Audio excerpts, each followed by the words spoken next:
Trump peut-il vraiment arrêter la guerre en Ukraine? C'était une promesse de campagne. Il disait pouvoir mettre fin au conflit en 24 heures. Alors, c'est quoi le plan de Trump? Simple, brutal, mais efficace. Geler la guerre. Pas de retrait russe. On fige la ligne de front. Reconnaître discrètement que la Crimée et le Donbass sont passés sous contrôle russe.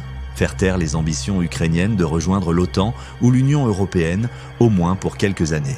Et surtout, tourner la page. Faire comme si l'Ukraine pouvait passer à autre chose. Cette promesse n'est plus un slogan, c'est en train de bouger. Ce mercredi 6 août, Trump a envoyé un émissaire pour rencontrer Vladimir Poutine. Résultat, une rencontre directe entre les deux présidents est maintenant prévue la semaine prochaine.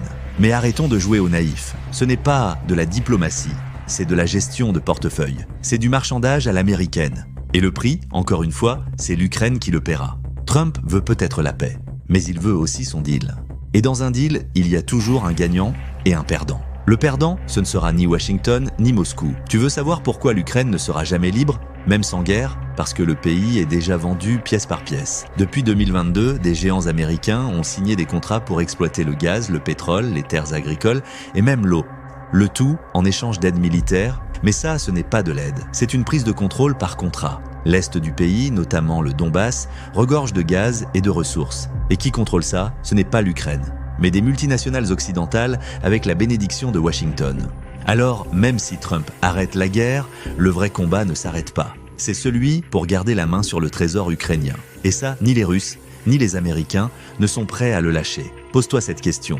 À quoi sert une paix si ton pays est divisé, occupé et que tes ressources ne t'appartiennent plus? C'est ça, l'avenir que Trump veut vendre à l'Ukraine. Une paix made in USA, verrouillée par des contrats, pas par le peuple. Trump ne veut pas sauver l'Ukraine. Il veut juste remettre la main sur le gâteau. Ce qu'il déteste, ce n'est pas la guerre, c'est que Biden et ses amis aient profité du conflit avant lui. L'Ukraine est devenue un pion, entre l'Est et l'Ouest, entre les bombes russes et les deals américains. Et tant qu'on parlera de paix sans parler de souveraineté réelle, ce ne sera jamais une vraie paix. Ce sera juste un changement de maître. Laisse ton avis en commentaire.